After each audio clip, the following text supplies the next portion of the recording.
Autodesk Netfabb 2023 release has seen 4 major improvements in the support structure module.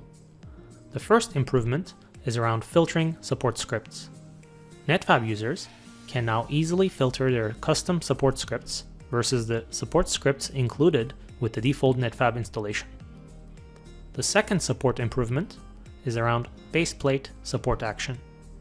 You can now lightweight the baseplate support using hexagonal pattern. The third improvement is around executing customized scripts.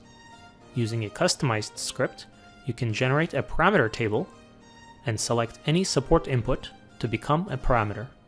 You can then create new entries where you can customize one or multiple parameters and create duplicate parts with custom names based on these new support structure styles.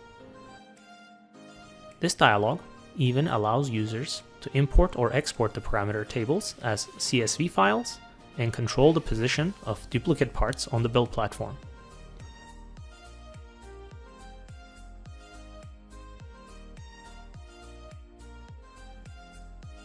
The fourth and final support improvement is the addition of a new support action called Modify Support.